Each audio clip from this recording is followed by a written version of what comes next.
ശ്രീ രമേശ് നാരായൺ ഈ ഘട്ടത്തിൽ അദ്ദേഹത്തെ അനുസ്മരിക്കാൻ ടെലിഫോൺ ലൈനിലുണ്ട്. ശ്രീ രമേശ് നാരായൺ, ജയചന്ദ്രൻ എന്ന ഭാവഗായകൻ എന്ന വ്യക്തി, പല ഓർമ്മകളും താങ്കൾക്കും ഉണ്ടാകും. ഈ ഘട്ടത്തിൽ എങ്ങനെ അനുസ്മരിക്കുന്നു? അതെ അതെ അതെ അതെ ജയേട്ടനെ ഓർക്കുമ്പോഴേ ജയേട്ടൻ മാത്രമല്ലേ ഉള്ളൂ. പക്ഷേ കാര്യം ആരും പകരക്കാരനില്ല ആ ശബ്ദത്തിന് എത്ര കാലം കഴിഞ്ഞാലും നിലനിൽക്കുന്ന ശബ്ദം. പിന്നെ ജയേട്ടനെ പറ്റി പറയുമ്പോഴേ എൻ്റെ ഓർമ്മകൾ വരുമ്പോഴേ ഞാൻ എൻ്റെ 12ാമത്തെ വയസ്സിൽ ഒരു ഗാനമേള ഞാൻ കൂത്തുപറമ്പിൽ ഒരു ഗാനമേളയ്ക്ക് പാടുന്നത് ജയേട്ടൻ്റെ പാട്ടാണ് ആദ്യമായിട്ട് സ്റ്റേജിൽ വിത്ത് ഓർക്കസ്ട്ര. അപ്പോൾ അതിനുശേഷം പിന്നെ കാലങ്ങൾക്ക് ശേഷം 2000 ചേർന്നിട്ട് 2000 അതിനോട് ചേർന്നിട്ടാണ് മേഘമൽഹാർ എന്ന പടത്തിന് വേണ്ടിയിട്ട് കമൽ സാർ പറഞ്ഞിട്ട് ജയേട്ടൻ ഒരു പാട്ട് പാടി.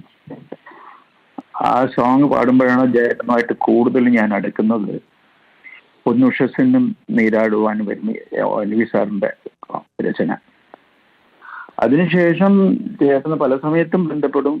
പിന്നെ എപ്പോഴും കാണുമ്പോഴും ജയേട്ടൻ പഴയ പാട്ടുകൾ എന്നെ പാടി കേൾപ്പിക്കും. അത് റഫീ സാഹിബിന്റെ പാട്ട് അദ്ദേഹത്തിന്റെ പാട്ടല്ല. റഫീ സാഹിബിന്റെ പാട്ട്, MSVയുടെ പാട്ട്, കാര്യം ഇതൊക്കെ അദ്ദേഹം ഈ പാട്ടുകളൊക്കെ അദ്ദേഹത്തിന്റെ മനസ്സിൽ അദ്ദേഹം ഇങ്ങനെ പാടിക്കൊണ്ടിരിക്കും. അപ്പൊ ഇതൊക്കെ ഞാനിങ്ങനെ ആലോചിക്കും, ഇതൊക്കെ പഠിച്ചത് കൊണ്ടാണ് അദ്ദേഹത്തിന് ഈ ഒരു ഭാവഗായകനാവുന്നതിൻ്റെ ഞാനിങ്ങനെ ആലോചിക്കും. ഇത്രയും ഇമോഷണൽ ഭാവത്തിന് അനുസരിച്ച് ഒരു ലിറിക്കിന്റെ ഭാവം അനുസരിച്ച് പാടാൻ എങ്ങനെ പറ്റുന്നു ഇങ്ങനെ പലപ്പോഴും ഞാൻ ആലോചിക്കും. അപ്പൊ അതിൻ്റെയൊക്കെ ഒരു ഉറവിടം തേടുമ്പോഴും ഈ പഴയ പാട്ടുകളൊക്കെ ഹൃദയസ്ഥമാണ് ജയേട്ടന്. അത് ആരോട് ചോദിച്ചാലും അറിയാം. ഇത് എൻ്റെ അടുത്ത് മാത്രമല്ല, എല്ലാവരുടെ ഇങ്ങനെ തന്നെയാണ്. ഒരുപാട് തലമുറകൾക്കൊപ്പം പാടി എന്നുള്ള രീതിയിലും കൂടി അദ്ദേഹം വ്യത്യസ്തനാവുകയാണല്ലോ. പുതുതലമുറയ്ക്കൊപ്പമായാലും അദ്ദേഹത്തിന് അതിന്റെ ഈണവും വരികളുമാണ് പ്രധാനം, ബാക്കിയൊന്നും പ്രശ്നമല്ല അല്ലേ? തീർച്ചയായിട്ടും അത് അദ്ദേഹത്തിന്റെ ഇമോഷൻ, അദ്ദേഹം ഒരു ലിറിക്കും സംഗീതവും. അതിപ്പോ എൻ്റെ ഈ പൊന്നുഷസ് പാടാൻ വരുമ്പോൾ തൃശ്ശൂർ ചേതനയിലായിരുന്നു. അപ്പൊ അത് ഒരു 2-2.5 മണിക്കൂർ കൊണ്ടാണ് ആ ഒരു ഡുവറ്റ് സോങ് ആണ് ചിത്രയും പാടിയിട്ടുണ്ടല്ലോ.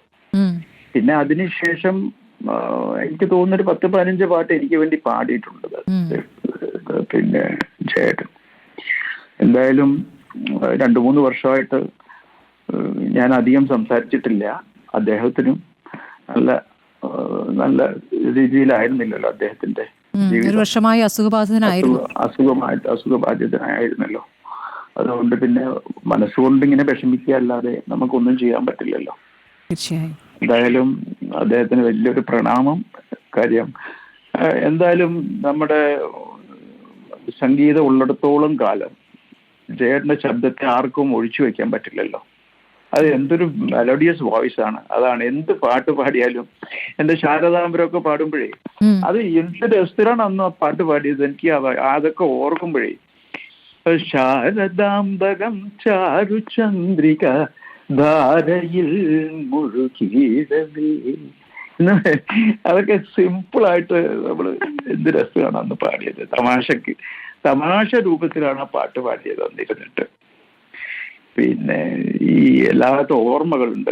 എന്തായാലും ഭയങ്കര ഓർമ്മകളുണ്ട്. തീർച്ചയായും പുതുതലമുറയിലെ ഗായകരും അങ്ങനെ തന്നെയാണ് ഓർമ്മിക്കുന്നത്. അവർക്കൊപ്പം അവരുടെ പ്രായത്തിനനുസരിച്ച് അവരോടൊപ്പം സംസാരിച്ചും ചിരിച്ചും അങ്ങനെയാണ് ഒരു അനുഭവം എല്ലാവർക്കും.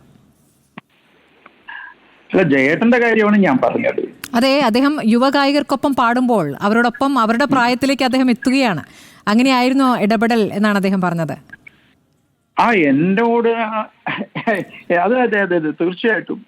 ഒരുപാട് ചെറുപ്പക്കാരായ പാട്ടുകാർ ഇപ്പോൾ നമ്മളോട് പ്രതികരിക്കുകയായിരുന്നു. അവരോടൊപ്പം സ്റ്റേജിൽ പാടുമ്പോഴായാലും അങ്ങനെ അവർക്കൊരു ഒരു വലിയ ഗായകനൊപ്പം പാടുകയാണെന്നൊരു ഭയമില്ലാത്ത രീതിയിൽ അദ്ദേഹം അങ്ങനെയായിരുന്നു അദ്ദേഹത്തിന്റെ പെരുമാറ്റമെന്ന്.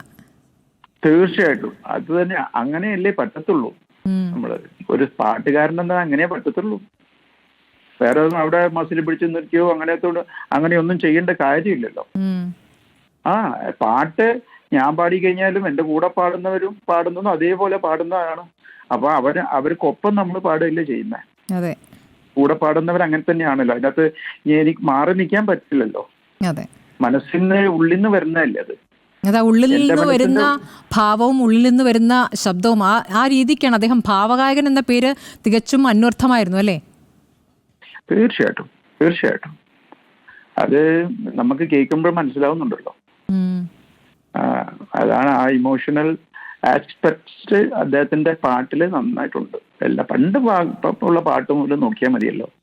മഞ്ഞലയിൽ മുങ്ങിത്തോർത്തി എന്നുള്ള പാട്ടൊക്കെ എന്ത് അതെ അതെ എപ്പോഴും അതൊക്കെ നിലനിൽക്കുന്ന അതുകൊണ്ടാണല്ലോ. അതെ, എല്ലാ കാലത്തും. പണ്ട് ദേവരാജ് മാഷ് പറഞ്ഞിട്ടുണ്ട്, ഭാവമാണ് ആദ്യം ഒരു പാട്ടിൽ ആവശ്യം, ഉം. അതിനുശേഷമേ സംഗീതമുള്ളൂ, പിന്നെ സ്വരസ്ഥാനങ്ങളൊക്കെ അതിന് ശേഷമേ ഉള്ളൂ.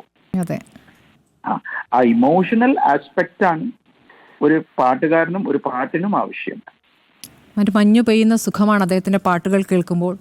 തീർച്ചയായും ശ്രീ രമേശ് നാരായണൻ, ഒരുപാട് അനുഭവങ്ങളുണ്ട്. താങ്കൾ ഒരുപാട് പാട്ടുകൾ അദ്ദേഹം പാടിയിരിക്കുന്നു. വളരെ നന്ദി ഈ ഘട്ടത്തിൽ അദ്ദേഹത്തെ അനുസ്മരിച്ചതിന്. പ്രണാമങ്ങൾ തീർച്ചയായും ജയേട്ടന് പ്രണാമങ്ങൾ അർപ്പിക്കുന്നു. തീർച്ചയായും.